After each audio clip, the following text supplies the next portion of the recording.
बिस्मिल्लाहिर्रहमानिर्रहीम। अस्सलाम वालेकुम। आज 29 मई है और दिन है बुध का। अब से कुछ देर बाद अहम केसेस की समाअत का आगाज़ हो जाएगा। एक के बाद एक अपडेट आपके सामने पहुंचती रहेगी, ट्विटर के जरिए पहुंचती रहेगी। लेकिन अभी उन अदालती केसेस की समाअत से पहले एक बहुत बड़ी खबर सामने आ गई है। हमारे दोस्त अदील वड़ाइच की एक्सक्लूसिव खबर लगी हुई है रोज़नामा दुनिया में। ये बहुत अहम खबर है। उस खबर पर आने से पहले मैं आपको जल्दी जल्दी बता दूं कि इस वक्त जब आप ये वीडियो देख रहे हैं तो अभी थोड़ी देर बाद जिन केसेस की समाअत शुरू हो जाएगी वो कौन कौन से हैं, इससे आपको अंदाजा होगा कि आज का दिन अदालती माज पर कितना अहम है। इद्दत केस का आज फैसला सुनाया जाएगा, किसी भी लम्हे सुना दिया जाएगा। ऑडियो लीक्स केस में जस्टिस बाबर सत्तार ने समाअत करनी है, जिस पे चेयरमैन पीटीए, चेयरमैन पैमरा, डीजीएफआई को जाती हैसियत में तलब किया गया है। यह मामला वो है जब इन्होंने कहा था कि आप ये केस नहीं सुन सकते क्योंकि आपने 6 जजेस के में शामिल हैं जिन्होंने खत लिखा है जिसपे उन्होंने कंटेम्प्ट नोटिस उनको जारी किए, जुर्माने की और दरखास्तें मुस्तरद की। उसके बाद लापता शाहिद अहमद फरहाद का केस, बहुत अहम केस, जो केस फैसला करेगा अदलिया और इस्टेब्लिशमेंट के तल्लुकात मामलात। और इस हवाले से ख्वाजा आसिफ साहब जो वजीर दिफा हैं उन्होंने कल रात शाहजेब खानजादा साहब के प्रोग्राम में कहा है कि बतौर वजीर दिफा अगर अदालत मुझे बुलाती है तो मैं पेश होने को तैयार हूं, लेकिन सेक्टर कमांडर जाएंगे या नहीं जाएंगे ये मुझे मालूम नहीं है। और अगर आज सेक्टर कमांडर नहीं आते, कोई नहीं आता, तो फिर मामलात खराबी की तरफ भी जा सकते हैं। उसके बाद आज जो है वो NA-47 इस्लामाबाद में मुबैना धांधली के खिलाफ शोएब शाहीन साहब की जो पिटीशन है उस पर तारिक महमूद जहांगीरी साहब ने समाअत करनी है। यही वो मामला है जिस पर अदील वड़ाइच साहब की बहुत अहम खबर सामने आई है। इसके अलावा आज वो मैं बताता हूं आपको, पीटीआई को इस्लामाबाद में जलसा ना करने देने की का जो मामला है उस पर तौहीन अदालत की जो दरखास्त है आमिर मुगल साहब की जानिब से उस पर समाअत है। इसी तरह से पीटीआई का जो सेक्रेटेरिएट सील किया गया है उस पर समाअत है। अदालती रिपोर्टिंग पर पाबंदी के पैमरे के नोटिफिकेशन के खिलाफ समाअत है। इमरान रियाज खान साहब का नाम ECL से निकालने की समाअत है। और साथ ही आज मियां नवाज शरीफ की तोशाखाना केस में बरीयत जो है उसके ऊपर समाअत है। जो तोशाखाना केस है उसके ऊपर समाअत है। लेकिन अब आते हैं जो अदील वड़ाइच साहब ने एक्सक्लूसिव खबर लगाई है, बहुत अहम है क्योंकि आपको पता है कि इस वक्त अदलिया और इदारे आमने सामने हैं, अदलिया और हुकूमत आमने सामने है। और उसकी एक वजह 8 फरवरी की धांधली है कि किसी तरह से जो 8 फरवरी को मैंडेट चोरी किया गया है उस मैंडेट को बरकरार रखा जाए। इस हवाले से अदलिया का मामला पहले लाहौर हाई कोर्ट से चल रहा था जिसमें जस्टिस मलिक शहजाद अहमद खान साहब ने नाम भेजे। उन नामों को इलेक्शन कमीशन ने यह कहकर मुस्तरद कर दिया कि इलेक्शन कमीशन ने नाम सिलेक्ट करने होते हैं और chief justice Lahore high court जो है वो पूरा पैनल भेजे जजेस का, उसमें से इलेक्शन कमीशन डिसाइड करेगा कि कौन सा जज लेना है, कौन सा जज नहीं लेना। उस पर सलमान अकमल राजा साहब ने यह मामला ले गए लाहौर हाई कोर्ट में। उनकी जानिब से समीर खोसा जबरदस्त वकील हैं, यंग वकील हैं, उन्होंने दलाइल दिए। शाहिद करीम साहब ने फैसला महफूज किया और उस पर कल फैसला आना था मंगल के दिन, लेकिन 28 मई की छुट्टी कर दी गई 2 वजूहात से। एक ये कि 28 मई को यह फैसला आ जाएगा तो फिर मसला हो जाएगा, ऑर्डिनेंस से एक क्लैश हो जाएगा। दूसरा मामला यह था कि अगर यही था कि शाहिद करीम साहब कह देते कि नहीं ये चीफ जस्टिस का इस्तेहकाक है, इख्तियार है, तो यह मसला हो जाएगा। और दूसरा मामला यह था कि जो नैब में जिस्मानी रिमांड है उसको 14 दिन से 40 दिन कर दिया गया ताकि इमरान खान की गिरफ्तारी डाल दी जाए और 40 दिन इमरान खान की रिहाई जो है वो मुमकिन ना हो। अब इसमें जो गेम चेंजर काम हुआ है वो ये हुआ है, हुकूमत की जानिब से वार किया गया अदलिया की आजादी पर, वो ये किया गया है कि जो ऑर्डिनेंस जारी किया गया दूसरा, जिसमें कहा गया कि इलेक्शन कमीशन जो है वो रिटायर्ड जजेस को भी बतौर ट्रिब्यूनल लगा सकता है। सिर्फ ये नहीं बल्कि जो हाई कोर्ट से मुशावरत है उसको खत्म कर दिया गया है। और ये भी नहीं, सबसे बड़ी जो चीज उन्होंने की है वो ये की है कि जनाब इलेक्शन कमीशन किसी भी मरले पर किसी भी ट्रिब्यूनल से केस वापस लेकर किसी और ट्रिब्यूनल को ट्रांसफर कर सकता है। यह बहुत बड़ी डेवलपमेंट है, यह बहुत अहम डेवलपमेंट है। और इसकी वजह है जस्टिस तारिक महमूद जहांगीरी साहब का लास्ट हियरिंग पर दिया गया ऑर्डर इस्लामाबाद के 3 हलकों में। उसमें उन्होंने 5 चीजें की थी। पहली उन्होंने चीज यह की थी, पहली उन्होंने काम यह किया था कि इलेक्शन कमीशन ऑफ पाकिस्तान तमाम रिकॉर्ड इलेक्शन का पूरा रिकॉर्ड फॉर्म 45, 46, 47, 48, 49 ये तमाम record election commission of Pakistan Islamabad high court के ट्रिब्यूनल के सामने जमा करवाए। और साथ ही उन्होंने कहा था कि इस रिकॉर्ड के साथ एक बयान हल्फी दिया जाएगा और अगर यह बयान हल्फी झूठा साबित हुआ, इसमें जालसाजी हुई इस दस्तावेजात में, इस रिकॉर्ड में, तो बयान हल्फी देने वाला जेल जाएगा। इस पर बड़ी हलचल थी। जो इलेक्शन कमीशन ऑफ पाकिस्तान की इमारत है वहां पर बड़ी परेशानी थी, हाथ पांव मारे गए।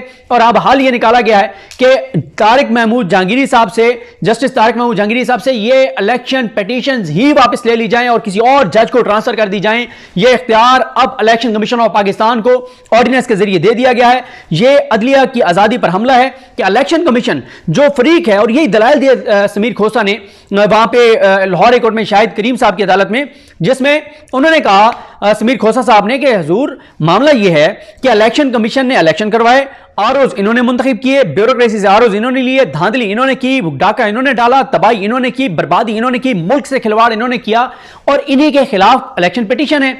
और इलेक्शन पिटीशन में यह कहा गया है, जितनी भी इलेक्शन पिटीशन है 180 इलेक्शन पिटीशन सिर्फ पंजाब में है कौमी और सूबाई असेंबली पे, जिनमें यह कहा गया है कि इलेक्शन कमीशन ने धांधली की है, इलेक्शन कमीशन ने इसका हिस्सा है, और इलेक्शन कमीशन ने मिलकर वारदात डाली है और मैंडेट चोरी किया है। इलेक्शन कमीशन जिस पे ये इल्जाम है कि मुल्क के साथ, मुल्क के मुस्तकबिल के साथ खेला है इलेक्शन कमीशन, मुल्क की सलामती के साथ खेला है इलेक्शन कमीशन, मुल्क को तबाह और बर्बाद कर देने का इसने ये खेल खेला है, मुल्क में आग लगा देने का इन्होंने खेल खेला इलेक्शन कमीशन ने धांधली करके।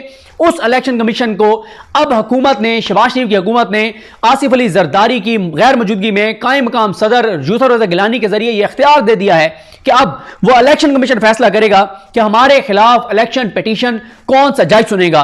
रिटायर्ड जज लगाए जाएंगे, जिसमें खास तौर पर जस्टिस काजी फाइज साहब के जो दोस्त हैं, जो रिटायर हो चुके हैं, उनको सिलेक्ट किया जा रहा है। एक एक चुन चुन के जस्टिस काजी फाइज साहब के दोस्तों को लगाया जाएगा, लाखों करोड़ों रुपए उनको दिए जाएंगे, मराद दी जाएंगी, गाड़ियां दी जाएंगी, दफातर दिए जाएंगे, पैसा दिया जाएगा, प्रोटोकॉल दिया जाएगा, स्टाफ दिया जाएगा, घर दिए जाएंगे, सब कुछ उनको दिया जाएगा काजी फाइज साहब के दोस्तों को। उनको ट्रिब्यूनल के तौर पर लगाया जाएगा, रिटायर्ड जजेस को, और उनके जरिए पीटीआई की इलेक्शन पिटीशन मुस्तरद करवाई जाएंगी। नून लीग का मैंडेट जो चोरी शुदा है उसको बचाया जाएगा।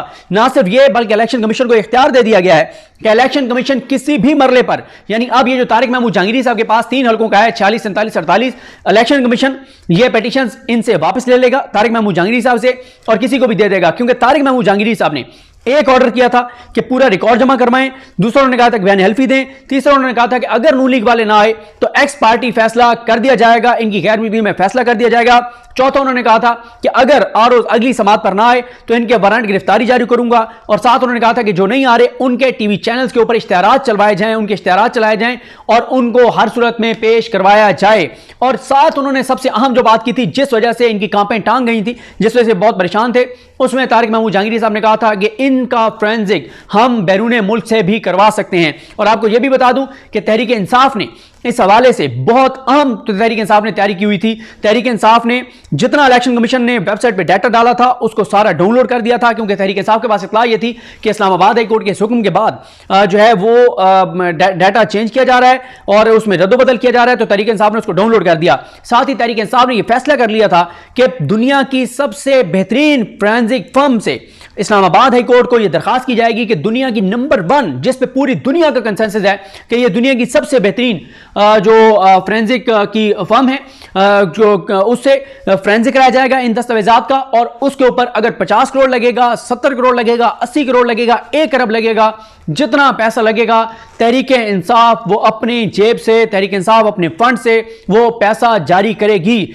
अदालत को देगी कि अदालत जो है वो सारा इसका फोरेंसिक करवाए। और अगर वो फोरेंसिक हो जाता, जालसाजी साबित हो जाती, सारा मैंडेट इनका वापस चला जाता, 3 सीटें इनकी 3 विकेटें गिर जाती और एक टेम्पो बन जाता, और उसके बाद एक के बाद एक विकेट गिरती चली जाती, और साथ ही इलेक्शन कमीशन के धांधली करने वाले गिरफ्तार हो जाते, जेलों में चले जाते, इनको हथकड़ियां लग जाती। तो इस वजह से कि तारिक महमूद जहांगीरी साहब से ये केसेस वापस लिए जाएं, इसलिए इलेक्शन कमीशन ऑफ पाकिस्तान को अदील बड़ाई साहब की खबर के मुताबिक ये इख्तियारात दे दिए गए हैं कि वो चलने वाली इलेक्शन पिटीशन जो हैं उनको वापस लेके और किसी भी रिटायर्ड जज को दे दे, और वो जज जो इस वक्त चुने जा रहे हैं वो जस्टिस काजी फाइसा साहब के करीब रहने वाले जजेस जो हैं, रिटायर्ड जजेस, उनकी तलाश जारी है। इलेक्शन कमीशन उनको, क्योंकि इलेक्शन कमीशन एक तीर से 3 शिकार करना चाहता है, क्योंकि जो काजी फाइसा साहब के करीबी जजेस थे जो रिटायर हो गए हैं वो नून लीग और पीपल्स पार्टी के बहुत क्लोज थे। एक तो नून लीग और पीपल्स पार्टी राजी हो जाएंगे, दूसरा नून लीग और पीपल्स पार्टी का मैंडेट भी बच जाएगा चोरी जो उन्होंने किया है, और तीसरा यह है कि काजी साहब को भी हुकूमत यह समझती है, इलेक्शन कमीशन समझता है कि ओबलाइज कर दिया जाएगा कि देखें हमने आपके दोस्तों को इतनी भारी तनख्वाहों पर जो है वो लगा दिया है, तो यह भी एक हुकूमत इस तरह से सोच रही है। तो अब यह एक बहुत बड़ी डेवलपमेंट हुई है, बहुत बड़ी डेवलपमेंट हुई है। अब से तकरीबन 2.5 घंटे बाद समाअत होने जा रही है, और उस समाअत में देखना है कि तारिक महमूद जहांगीरी साहब के सामने यह नुक्ता, यह पॉइंट रखा जाता है या नहीं रखा जाता, और इस पे तहरीक इंसाफ को फौरी तौर पे इसको चैलेंज करना होगा। अब यह भी तहरीक इंसाफ के लिए एक मसला है कि इसको चैलेंज करें तो कहां करें, इस ऑर्डिनेंस को लाहौर हाई कोर्ट में करें या इस्लामाबाद हाई कोर्ट में करें। इस्लामाबाद हाई कोर्ट में करेंगे तो आमिर फारूक साहब अपने पास लगा लेंगे, कई माह तक इसको लटकाएंगे। लाहौर हाई कोर्ट में लेके जाते हैं तो फौरन लेके जाना पड़ेगा जब तक मलिक शहजाद साहब बैठे हैं, क्योंकि मलिक शहजाद साहब 7 जून के बाद काजी साहब का प्लान है कि उनको सुप्रीम कोर्ट ले आए, वो सुप्रीम कोर्ट आ जाएंगे, फिर उधर कोई और चाबी वाला खिलौना अगर बिठा दिया जाता है चीफ जस्टिस की कुर्सी पर, तो फिर वही हालत होगी जो इस्लामाबाद हाई कोर्ट में होगी। तो ये अब तहरीक इंसाफ को फौरी तौर पे इसके ऊपर कोई इकदाम करना होगा, इस ऑर्डिनेंस को चैलेंज करना होगा और इसको सुप्रीम कोर्ट में भी चैलेंज देखना होगा किया जा सकता है नहीं किया जा सकता, क्योंकि इलेक्शन का मैटर है और तहरीक इंसाफ इसको चैलेंज कर सकती है सुप्रीम कोर्ट में। और काजी फाइज ईसा साहब जो वैसे तहरीक इंसाफ के दौर के ऑर्डिनेंसेस के खिलाफ थे, देखना है कि नून लीग के ऑर्डिनेंसेस पे उनका वही गरज बरस नफरत गुस्सा सामने आता है जो पीटीआई के दौर के रेफरेंसेस पे था, या वो इन रेफरेंसेस पर सद के बारी और कुर्बान जाते हैं और कहते हैं कि ये जबरदस्त काम किया नून लीग ने, नवाज शरीफ को ये हक हासिल है कि वो इस तरह का खिलवाड़ करे, शहबाज शरीफ को यह हक हासिल है कि इस तरह का खिलवाड़ करे, पीटीआई को यह हक नहीं था लेकिन इनको यह हक है, मीठा मीठा हप हप कड़वा कड़वा थू थू। ये बात साबित होगी जब ये मामला सुप्रीम कोर्ट में आएगा। लेकिन ये बहुत बड़ी डेवलपमेंट हुई है, ये बहुत बड़ी पेशरफ्त हुई है और अब इमरान खान साहब की गिरफ्तारी अगर डाली जाएगी किसी और नैब के केस में, वो किसी भी लम्हे डाल दी जाएगी तो 40 दिन उनका जो है इमरान खान साहब का कि वो नहीं हो सकती, उनकी जमानत नहीं हो सकती क्योंकि वो जिस्मानी रिमांड पर होंगे। लेकिन ये आहिस्ता आहिस्ता ये जंग हार रहे हैं और ये जंग हारते चले जाएंगे। इमरान खान एक के बाद एक चीज में जीता चला जाएगा और इनको एक न एक वक्त आएगा और आने वाला है इंशाल्लाह जब इनको शिकस्त होगी और इमरान खान और पाकिस्तान की अवाम जीतेंगे इंशाल्लाह। मुझे अपनी दुआ में याद रखें। अल्लाह करीम हम सबका हामी नासरो। अल्लाह हाफिज़।